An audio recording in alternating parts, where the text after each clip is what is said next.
Gideões Missionários da Última Hora não é apenas um congresso de 10 dias, mas sim uma entidade missionária que atua o ano inteiro enviando missionários para os 4 cantos da terra. Realizamos missões no mundo há 38 anos e atualmente mantemos com sustento mensal mais de 1.000 famílias de missionários em 43 nações com 64 projetos em ação. Uma obra séria de evangelismo e assistência social que conta com a sua ajuda para continuar indo avante.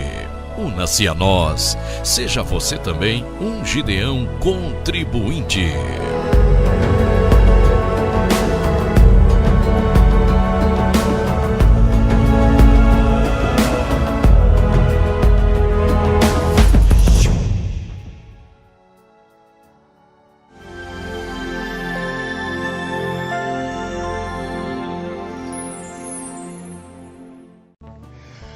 Meus amigos, irmãos em Cristo Jesus, eu faço o convite para que você que nesse momento está assistindo essa programação possa visitar as nossas mídias sociais. O nosso Instagram, você possa também se inscrever no nosso canal do YouTube, o nosso Facebook, você possa estar ligado em tudo aquilo que está acontecendo aqui.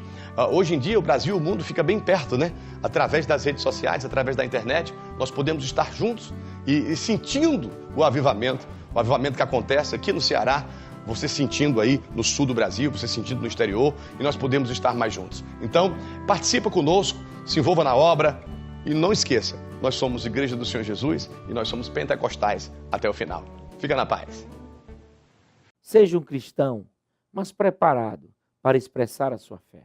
Estude a Palavra de Deus com mestres capacitados. Elienay Cabral, Josué Brandão, Cláudio Gama, Alain Brizotti, Benhur Lopes, Elias Torralbo, Eduardo Reis e muitos outros professores. Faça cursos completos de teologia, hebraico bíblico, preparação para a escola dominical. Seja um pregador mais capacitado para pregar o evangelho. Tenha acesso ilimitado a todos os cursos online por apenas R$ 49,90 mensais. Venha estudar na Academia de Pregadores, A maior escola de teologia online do Brasil. Vamos lá, agora ouvir pastor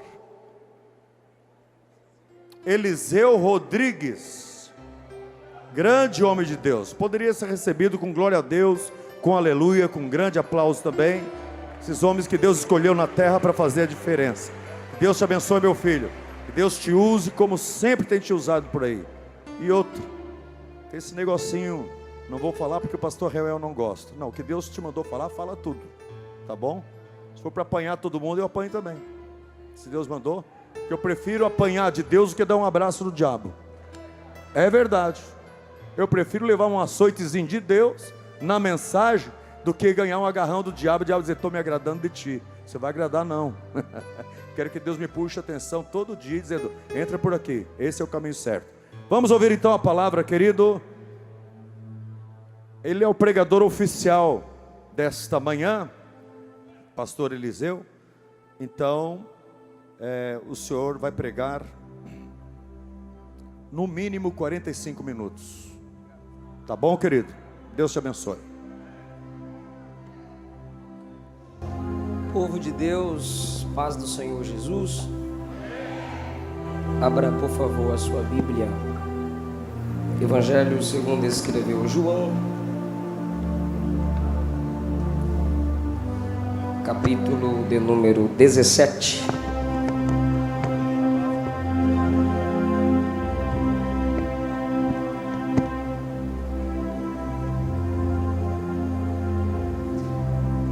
Evangelho segundo escreveu João, capítulo de número 17, versículo de número 18.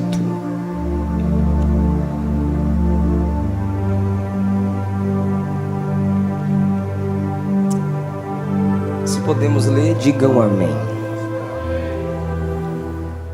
Assim como tu me enviaste ao mundo, também eu os enviei ao mundo. Assim como tu me enviaste ao mundo, também eu os enviei ao mundo. Assentai-vos, por favor. Minha gratidão a Deus por esta manhã. Pastor Reuel, pastora Jeane, minha gratidão, alegria no meu coração em poder servir aos Gideões por mais uma vez. Minha gratidão a Deus pela vida da minha esposa, a minha guerreira da intercessão, do jejum, dirigente do círculo de oração na igreja em que servimos ao Senhor ali em Goiânia. Eu trago um abraço, a paz do Senhor, do meu pastor Darlan, do nosso bispo, Bispo Aides, Assembleia de Deus Madureira em Goiânia. Queridos de Deus, muitos irmãos me perguntaram, os meus livros estarão disponíveis lá na saída à minha direita. Segredos da liderança de Paulo, segredos da liderança de Josué e Salmos, mensagens para o mensageiro. Estou aqui cercado de príncipes, princesas de Deus. Pastor Moisés, muito obrigado pelo seu carinho, pela sua amizade. Lembrando da Academia de Pregadores, que tem formado vidas, edificado famílias. Pastor Gilvan Rodrigues, o que pregar diante do Senhor. Eu cedo o microfone, se o Senhor quiser, e eu sento. Rodrigues também? O Senhor me permite pregar. Pastor Carvalho Júnior, mestre, que Jesus o honre sempre, continue te usando nesta terra. Pastor Divonci, prazer conhecê-lo pessoalmente. Aos amigos irei citando, enquanto estarei ministrando a palavra de Deus. Jesus está orando no capítulo 17 pelos discípulos, respectivamente pela igreja, porque através do ministério desses homens chegamos até aqui. E Cristo mostra no versículo 18 que ele foi o missionário por excelência. E eu quero pregar subordinado ao tema: Cristo, o maior missionário. Ele disse: assim como tu me enviaste, eu também os enviei ao mundo, até que cada nação, cada tribo, cada língua, cada raça, cada povo seja alcançado. A igreja não terá uma tarefa mais importante senão a obra missionária, porque dele, por ele, para ele são todas as coisas. Traz à minha mente a realidade de que Cristo é a fonte, o caminho e o alvo da missão. Porque dele, ele é a fonte da obra missionária. Por ele, ele é o caminho da obra missionária. E para ele, ele é o alvo da obra missionária. Os frutos, as obras, as almas ganhas pela obra missionária, todos eles, todas elas são direcionadas para a glória de Cristo Jesus. Nessa expressão, tu me enviaste, nós temos a encarnação de Cristo. Deus é Cristo em pele humana nos evangelhos. Enquanto Jesus aqui andava, João 14, ele afirmou: quem me vê, assim também vê o Pai. A encarnação foi o exemplo mais espetacular de identificação cultural. Estamos no congresso missionário, estamos cercados por missionários, e esses homens sofrem, esses homens e mulheres sofrem com a mudança, abandonar a família, projetos terrenais, se adaptar à cultura do lugar em que Deus os envia.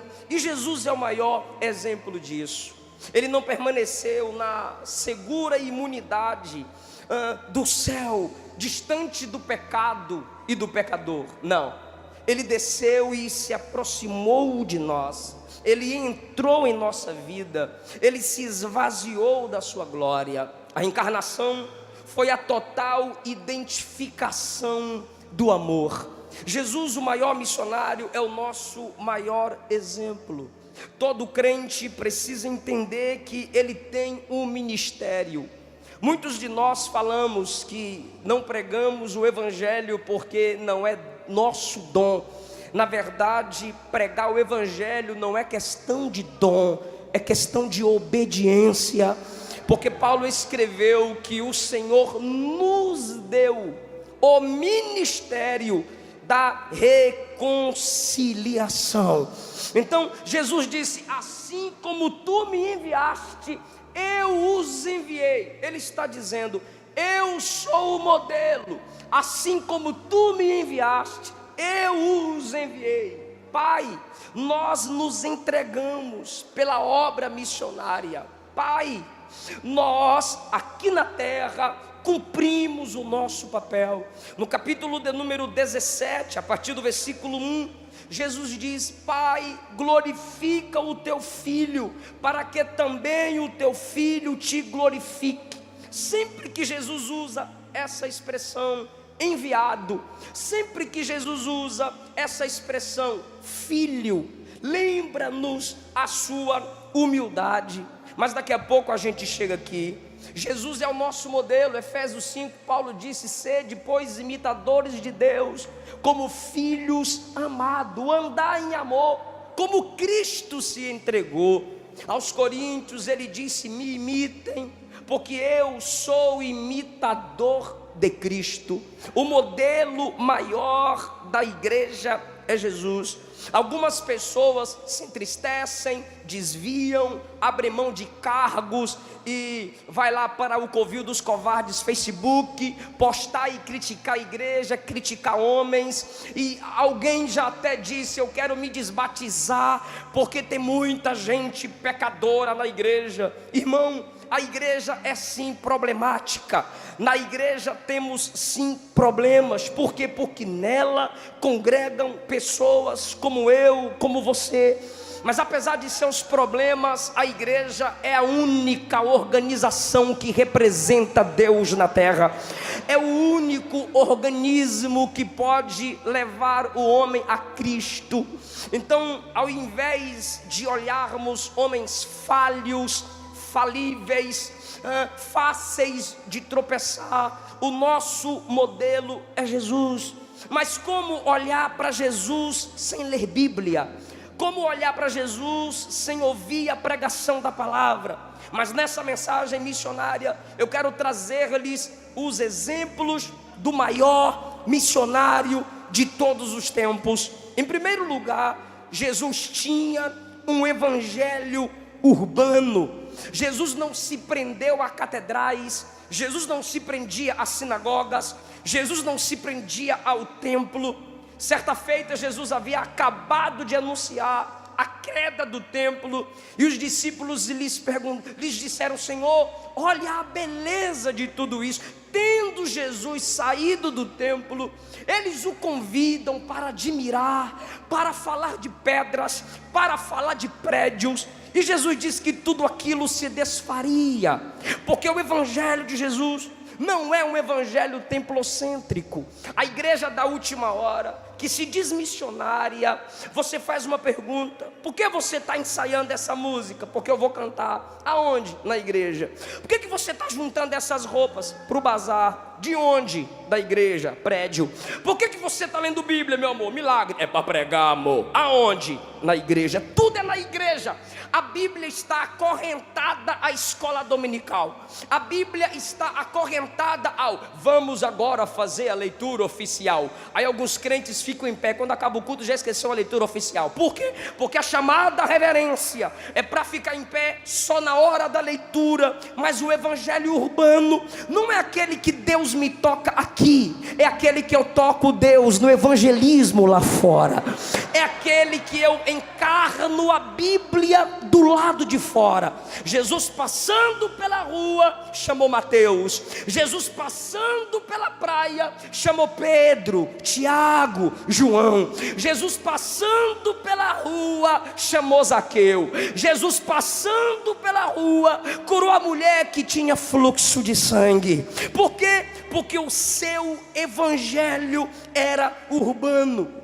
Tendo Jesus o evangelho urbano, ele ficava perto das pessoas, ele tinha cheiro de gente, ele assumiu nossa natureza, ele viveu nossa vida, ele sentiu nossas dores, ele carregou nossos pecados, ele morreu nossa morte e nos oferece a vida dele para vivermos. Jesus tinha cheiro de gente, Jesus valorizava gente. Em Mateus capítulo 9, se escandalizaram porque Jesus estava comendo com pecadores. Se escandalizaram, os religiosos se assustaram, porque ao lado de Jesus tinham pessoas odiadas pela sociedade hipócrita religiosa. E de repente eles fazem uma pergunta em forma de acusação: o vosso mestre, perguntaram aos discípulos, come com pecadores? Jesus ouviu e disse: ide, aprendei, misericórdia quero e não sacrifício. Eles se sentiam doutores da lei e Jesus os ordenou que fossem estudar novamente. Agora, onde está essa expressão, misericórdia quero e não sacrifício? É no livro do profeta Oséias. Era como se Jesus estivesse dizendo: se vocês estão se escandalizando porque eu como com pecadores que não conheciam a minha verdade, vamos estudar Oséias, que se casou com uma prostituta, para mostrar que eu tenho amor pelo tipo de gente que vocês não têm. Isso é escandaloso. Se é para assustar, vamos estudar Oséias, misericórdia quero e não sacrifício. Em segundo lugar, Jesus era um missionário aprovado. Mateus capítulo 4, Jesus enfrentou as tentações, as provações que o filho Israel no Antigo Testamento havia enfrentado e foram reprovados. Deuteronômio do capítulo 6 ao capítulo de número 8, Jesus mostrou que a obediência à palavra do Pai era mais necessária do que o alimento que sustenta o físico. O diabo disse: se tu és filho de Deus, transforma estas pedras em pães. Jesus disse: nem só de pão vive o homem, mas de toda palavra que sai da boca de Deus. Jesus não transforma a pedra em pão porque ele não é servo de Satanás. Jesus não transforma as pedras em pães porque ele não tinha dom para si mesmo. Jesus não usava as pessoas para edificar seu ministério. Jesus usava seu ministério para edificar as pessoas. Jesus não tinha dom para si. Perceba, por favor, o diabo diz: tu estás com fome, então transforme pedras em pães. Jesus disse: não transformo, porque eu não tenho dom para mim. Mas lembre-se, quando a multidão sentiu fome, ele multiplicou o pão para alimentar a multidão.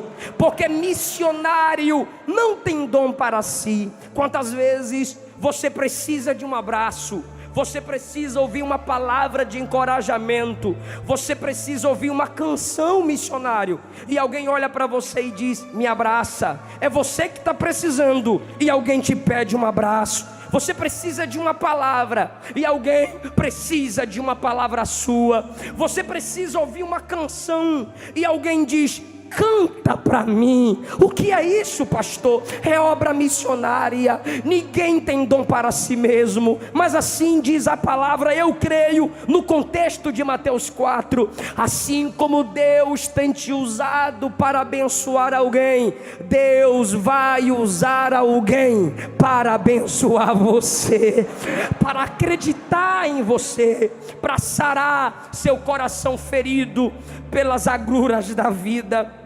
Jesus sofre a segunda tentação. O diabo interpreta mal as escrituras.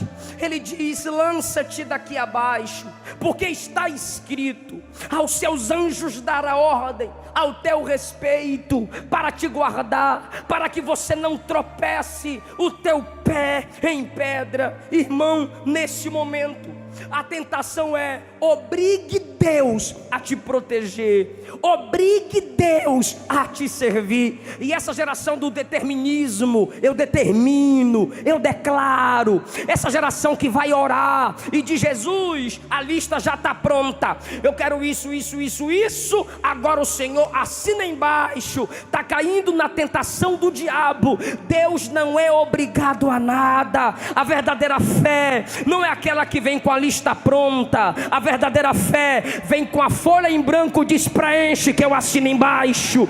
Quem manda aqui é o Senhor. Eu sou servo, só tu és Senhor. Ei, Ele é obrigado a te proteger. O cuidado de Deus sobre o seu povo não nos dá o direito de tratar Deus com presunção. Tem gente que está desviando porque Deus não fez. Quem deixa de servir a Deus porque Deus não fez, apenas quer ter e nunca ser o que Deus quer que ele seja. Tem gente que abre mão de tudo porque Deus não fez. Escute o que eu vou lhe dizer e guarde essa palavra. Eu creio que Ele faz, mas Ele não precisa fazer para que eu continue crendo. Como a gente canta, se Ele faz, Ele é Deus. Se Ele não faz, Ele é Deus do mesmo jeito. Esse é o nível da segunda tentação. Obrigue Deus. A terceira tentação é um convite para alcançar poderes por atalhos, através da adoração do inimigo de Deus. A idolatria é demonstrada aqui, mas Jesus rejeita a idolatria. Segundo Satanás, Jesus poderia escapar da cruz. Sim, Jesus poderia ganhar autoridade sobre o mundo sem enfrentar a cruz. Mas esse tipo de facilidade não combina muito com o evangelho. Algumas pessoas assumem uma palavra mentirosa para nós: pare de sofrer agora, vem para Jesus que não vai ter mais luta. É mentira. Vem para tu ver, vem para Jesus que tu vai sofrer na obra missionária. Vem para Jesus que vai ter batalhas contra a tua vida. Vem para Jesus que vai ser guerra todo dia, e a pior batalha vai ser contra você mesmo. Vem para Jesus que o inferno vai se levantar contra você. Mas com Jesus é diferente. Lá fora se sofre sem Ele. Aqui Ele atravessa o vale com a gente. Aqui Ele atravessa as dificuldades com a gente. Neste momento Ele está apresentando a Jesus o evangelho da facilidade. Evangelho é felicidade, mas não é facilidade. Nesse momento Jesus diz: dito está, adorarás ao Senhor teu Deus e só a Ele servirás. Primeiro tópico da mensagem, não esqueça, anote, memorize por favor. Jesus era um missionário do evangelho urbano. Em segundo lugar, Jesus era um missionário aprovado. Por quê? Porque passou pelo teste. Onde? No deserto. Quando? Na tentação. Só que depois que ele vence a tentação no secreto, repito, depois que ele vence a tentação no secreto, nas escondidas, no deserto, diz a Bíblia, acabando o diabo toda a tentação, Lucas 4,13, ausentou-se dele por um tempo. Jesus retornou para a Galileia no poder do Espírito, o mesmo Espírito que o levou ao deserto, agora o conduz à Galileia. Versículo 15, ele ensinava nas suas sinagogas, sendo glorificado por todos. Ele chegou a Nazaré, onde fora criado, e segundo o seu costume, ele entrou na sinagoga e levantou-se para ler. Lhe foi entregue o livro. Ali ele abriu no livro do profeta Isaías, e tendo aberto o livro, achou o lugar em que estava escrito: o Espírito do Senhor está sobre mim, porque me ungiu para pregar o evangelho aos pobres. Olha o missionário, ele me enviou para curar os de coração partido, para pregar liberdade aos cativos e restauração da vista aos cegos, e para pôr em liberdade os oprimidos, para pregar o ano aceitável do Senhor. Se liga nisso. E ele, fechando o livro, o deu novamente ao ministro e sentou-se. E diz a Bíblia que quando ele sentou, todos fitavam os olhos nele. Por quê? Porque ele sentou na cadeira de ministro, ele sentou numa cadeira de autoridade, ele sentou numa cadeira de destaque. Só pode sentar-se na cadeira de ministro publicamente quem já venceu a tentação no secreto. Só pode assumir essa posição de ministro de Deus para a noiva quem vence as tentações de Satanás. Não assuma a tribuna em pecado, não assuma a tribuna em adultério, não assuma a tribuna em prostituição, não assuma a tribuna caído na tentação. Primeiro vença, depois assuma a cadeira como ministro de Deus. Jesus era um missionário aprovado.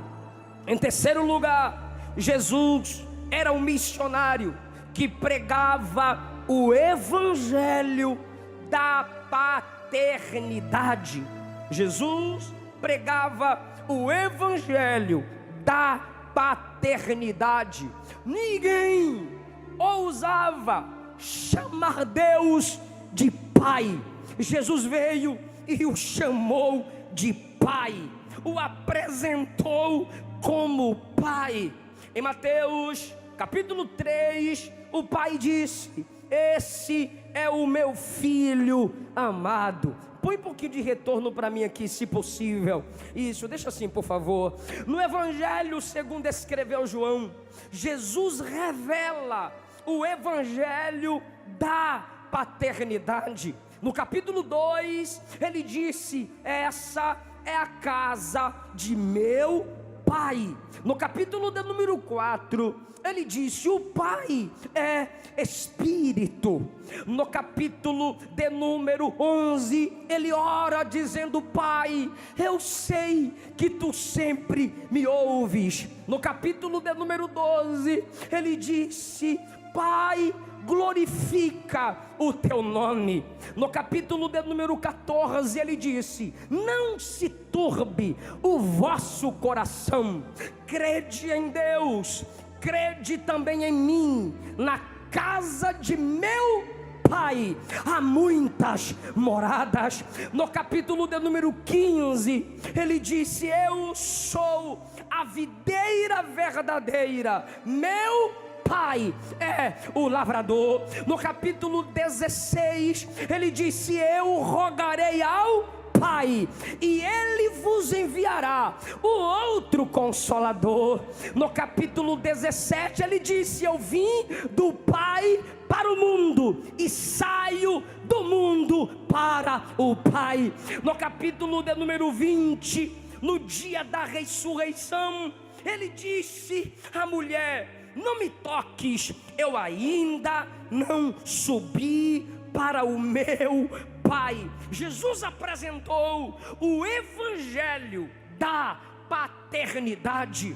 Muitos não ousavam afirmar, mas desde a sua infância, Jesus o afirmava: Ele é meu Pai. Cada servo de Deus aqui é filho do Rei, são príncipes de Deus, são princesas de Deus. Jesus, o missionário, Jesus, o missionário que tinha uma vida de oração. Eu gosto disso, irmão, porque eu não entendo alguns crentes que conseguem dizer que não tem tempo para orar. Eu não consigo entender alguns crentes que tenha coragem de dizer: o meu pecado é maior do que eu, a minha fraqueza é maior do que eu.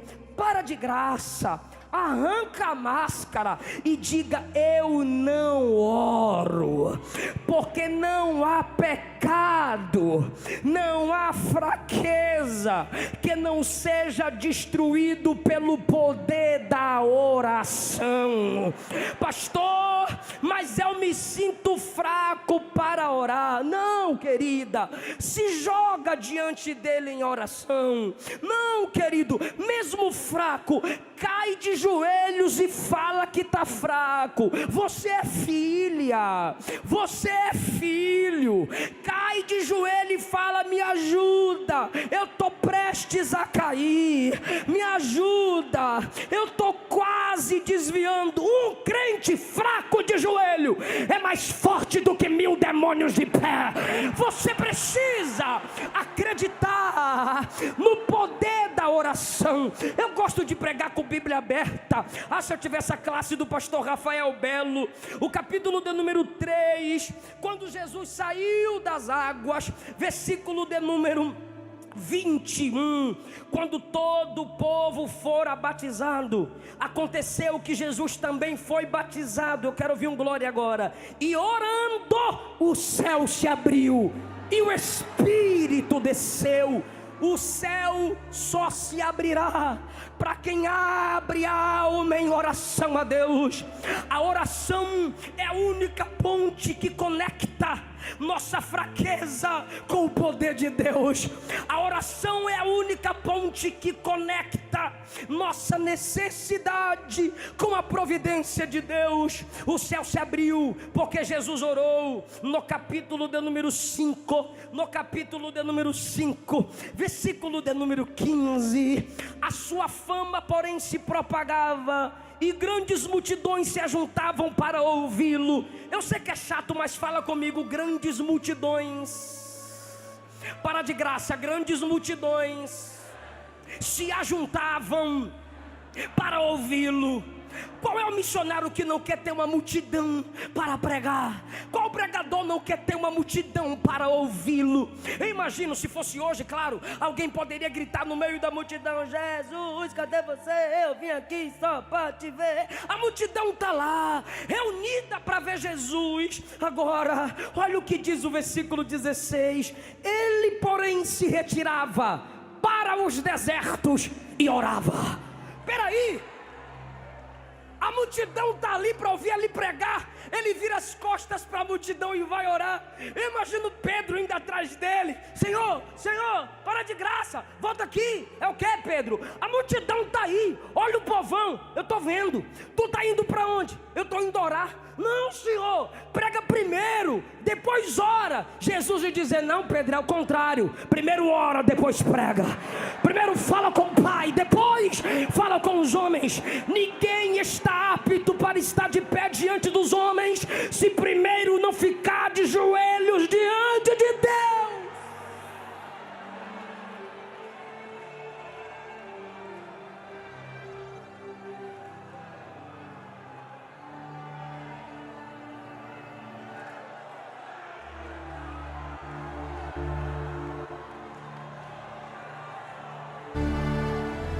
Crente que não ora, você pergunta: como é que tá? Tô na prova, tô desviando, tô mudando de igreja, tô abrindo mão de tudo. Crente que ora, você pergunta: como é que tá? Tô na prova, mas a vitória tá chegando ali. Ele prova quem ama, ele prova quem ama.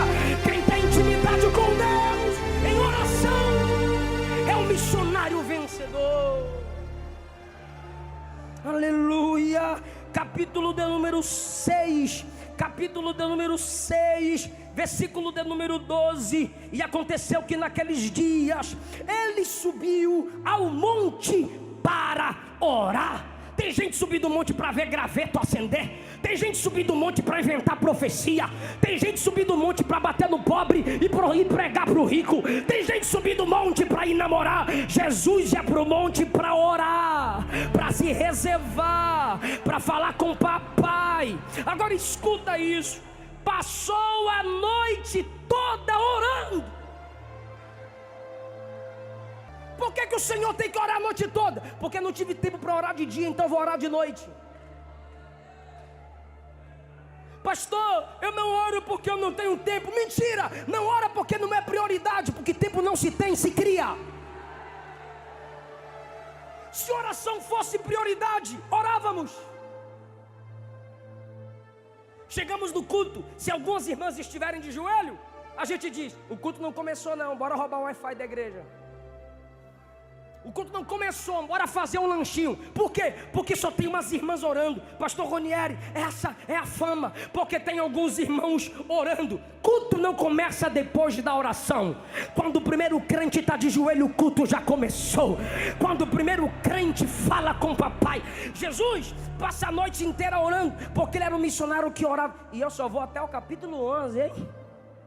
Porque tem muitos versículos de Jesus orando. Passou a noite inteira orando. Para quê? Versículo 13. Quando era dia, chamou assim os seus discípulos e escolheu 12 deles para ficarem mais próximo dele. Ele passa a noite orando. E quando ele desce, ele começa a chamar Pedro, Tiago, João, Filipe, André, Tomé, Tadeu, Mateus, Bartolomeu, Tiago, filho de Alfeu, Simão, Zelote e Judas. Opa! Orou a noite toda para escolher e Judas vem no pacote.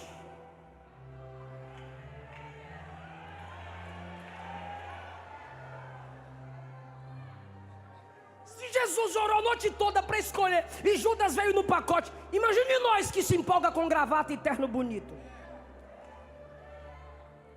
Se Jesus ora a noite inteira e Judas vem no pacote, imagine a gente que se empolga com voz de pregador, com reteté e manto.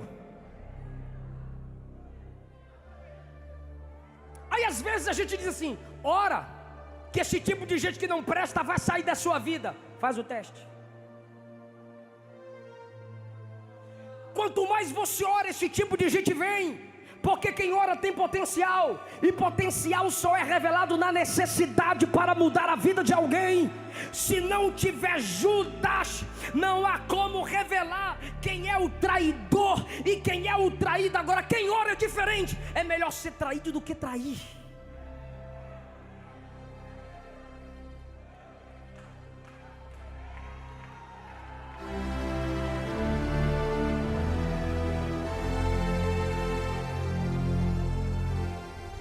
No versículo do número 13, 14, ele escolhe Judas.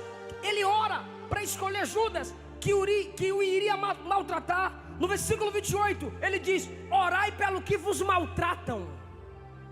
Porque ele viu que prega. Ele escolhe aquele que o maltrataria. E ele nos ensina a orar por aqueles que nos maltratam. No capítulo do número 9, ele chama 3 discípulos e diz, vem comigo, vem. Aí eles foram, aí chegaram no monte e Jesus diz, agora eu vou me transfigurar. E a Bíblia diz que enquanto Jesus orava, ele se transfigurou diante deles. Transfigurar significa mostrar o que é por dentro.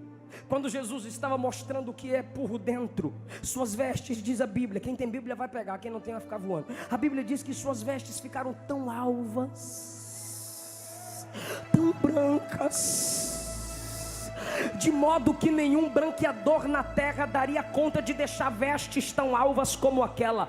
Você sempre vai me ver usar esse texto. Enquanto Jesus orava, a santidade se revelava. Por isso eu disse, ou você ora para vencer o pecado, ou você deixa de orar e o pecado vai vencer você. A santidade de Deus só vai se revelar a nós se nós levarmos uma vida de oração. Agora olha o capítulo 11. E aconteceu que estando ele orando, ele quem? O missionário modelo, o missionário exemplar. E aconteceu que estando ele em um certo lugar orando, quando acabou de orar, sabe, irmã, seu marido está orando, aí a irmã chega lá e bate na porta, amor, celular para você. Deixa o irmão orar. Sabe, maridão, a irmã está orando, aí você vai lá, amor, pega esse menino aqui. Não, espera acabar de orar. Quando acabou de orar, em um certo lugar, um dos discípulos, um só, chegou para Jesus e disse, Senhor, ensina-nos a orar. Um só percebeu a necessidade. Ele deveria aprender a orar. Aleluia.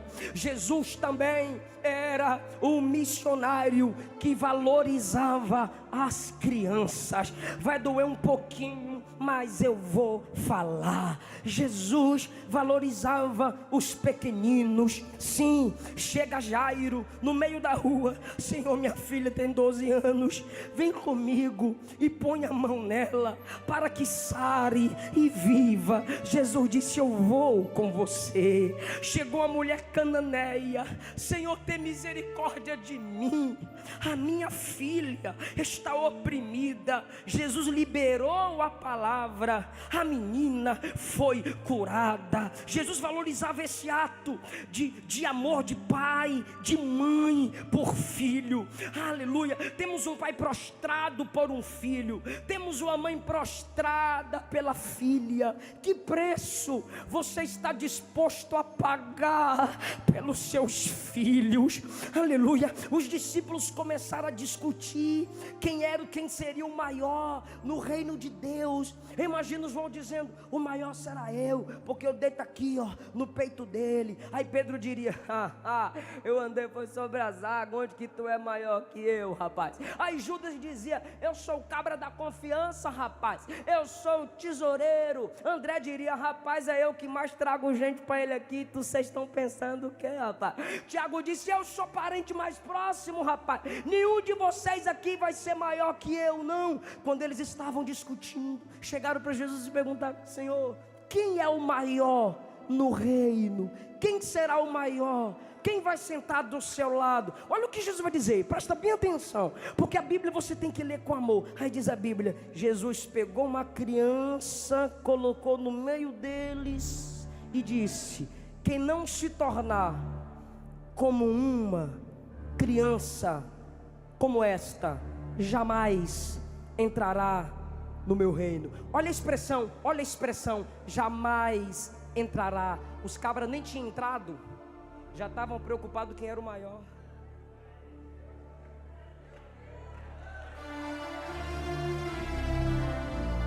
Ele sempre está abraçando criança. Essa criança ele usou como exemplo. Uma outra vez as mães traziam as crianças a Jesus. Aí os discípulos enxotavam. Jesus disse: deixai vir a mim os pequeninos. Jesus as abraçava e as abençoava. Jesus certa feita disse que quem se opõe como tropeço para que uma criança se achegue ao reino, para que uma criança se desenvolva no reino, Jesus disse: é melhor colocar uma grande pedra amarrada ao pescoço e se lançar no fundo do mar, porque senão eu vou te pegar. Viu rede esgoto de televisão?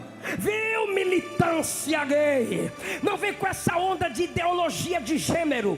Não vai matar nossas crianças, não vai destruir nossas crianças. Menino é menino, menina é menina. Menino usa cueca, menina usa calcinha. Menino tem nome de homem, menina tem nome de mulher. Menino é macho, menina é fêmea.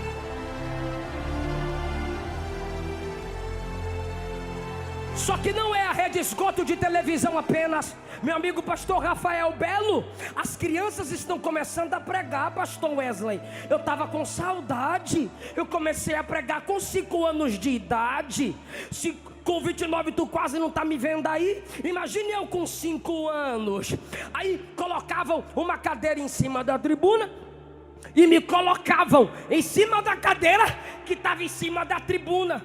Meu pai toda noite que a gente ia dormir, ele gritava versículos da cama dele e a gente tinha que recitar na nossa cama. Ele perguntava Salmo 23, a gente recitava de lá.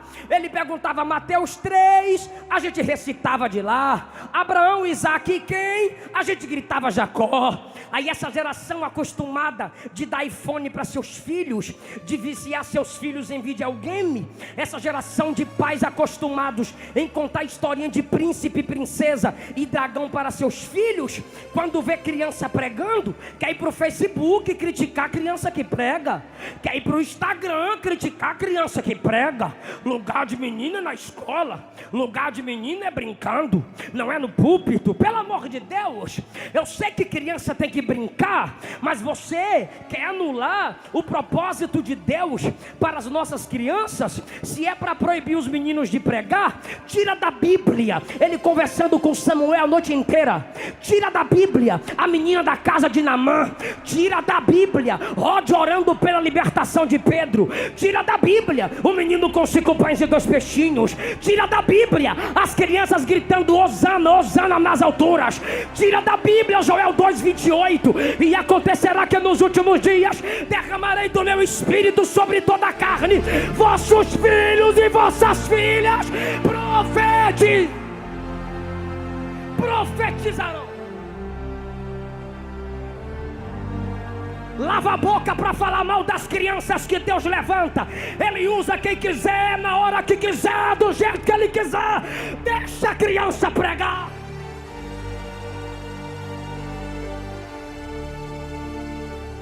Deixa os meninos pregarem.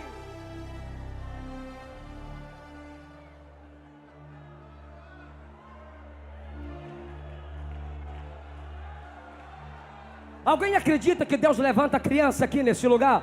Alguém acredita que Deus levanta menino? Alguém acredita?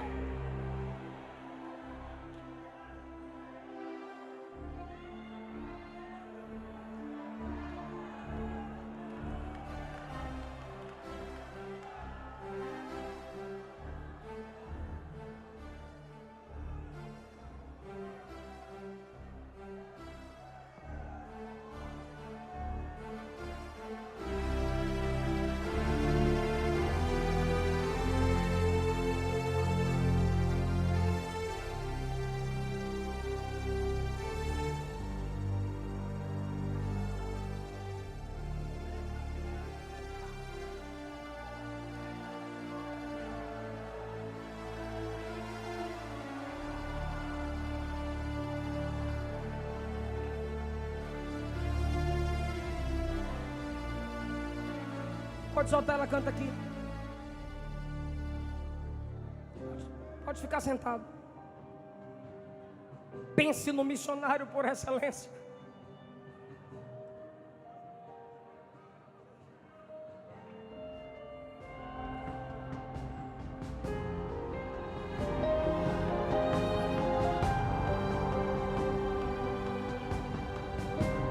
Tão grande amor fez Jesus deixar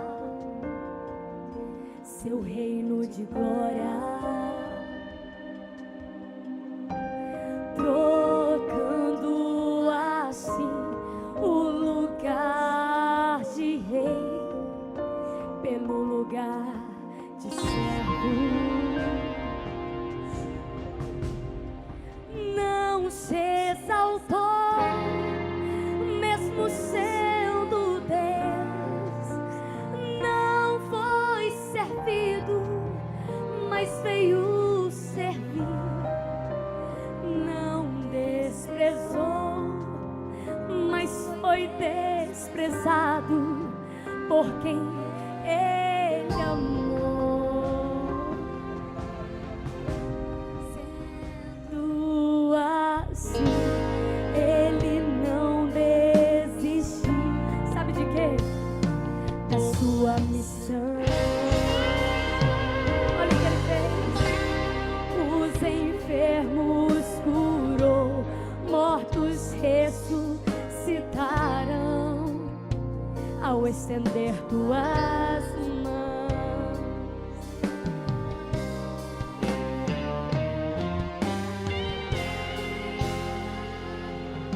Como se fosse um ladrão, bateram e cuspiram no seu rosto, passou tão triste humilhação.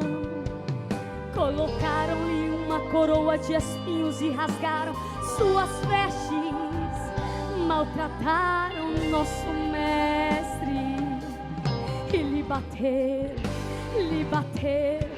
e feriam e sorriam. Foi ferido inocente, o culpado era eu. carregou a cruz até o Gólgota e crucificaram ali. E ao fim da tarde morreu.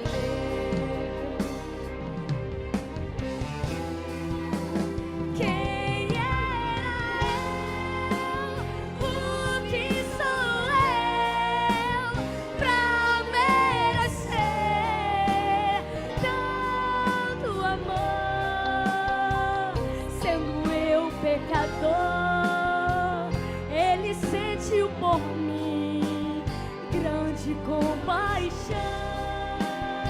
Mas Ele completou a obra. No terceiro dia, Ele ressuscitou, te salvando da morte. Jesus, nosso Salvador, nele tem uma entrada para morar no céu, para sempre com o Senhor. Quem ainda acredita nisso? Obrigado, Jesus. Obrigado, missionário por excelência. Obrigado, meu Cristo.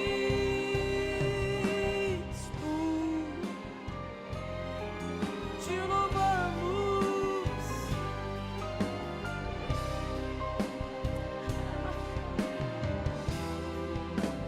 Quem era eu? O que sou eu? O que sou eu pra merecer tanto amor? Sendo eu pecador, Ele sentiu por mim grande compaixão. No terceiro dia, Ele ressuscitou, te salvando da morte. Jesus é teu Salvador, nele tem uma entrada para morar no céu, para sempre com o Senhor. Pastor Rafael. Nele tem uma entrada para morar com Ele, para sempre com o Senhor.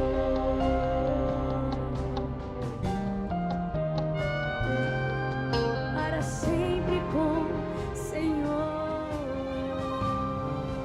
Eles vão orar por nós, por todos os missionários.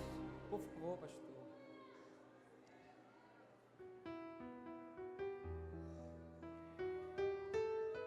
Espírito Santo,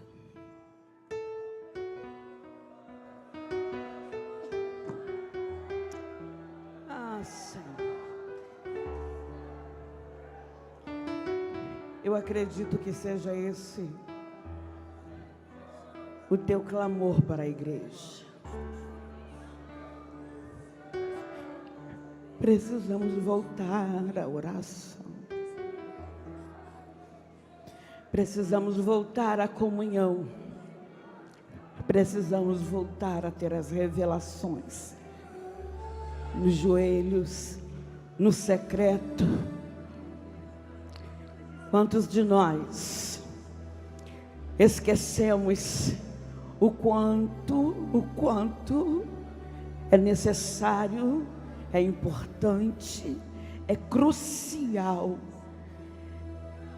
esse momento que precisamos estar em comunhão, o momento em que o Senhor se revela de forma transparente, de forma em que o mundo não pode o ver.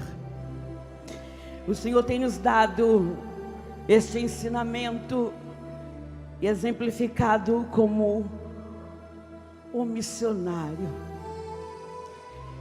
E nós queremos seguir o teu exemplo, Senhor, sem olhar para a direita e sem olhar para a esquerda. O mundo é mau e nós somos cônsul disto, mas nós, como noiva do Cordeiro, representante de Cristo, precisamos que nas ruas, Senhor, precisamos que nos mercados, nas escolas, nas faculdades e por onde colocarmos as plantas de nossos pés, não vejam a nós, mas vejam a Ti. Porque nós não estamos aqui para contar a nossa história, nós estamos aqui para contar a Tua história, para dizer quem o Senhor é. Não é sobre nós, nunca foi sobre nós, é sobre Ti. E por isso nesta manhã, pela palavra ministrada, respaldada, nós queremos Te pedir, aquele Senhor que tem tido dificuldade a orar, nesta manhã, permita que toda barreira caia por terra. Senhor, aquele que já ora, que possa viver a alegria da oração.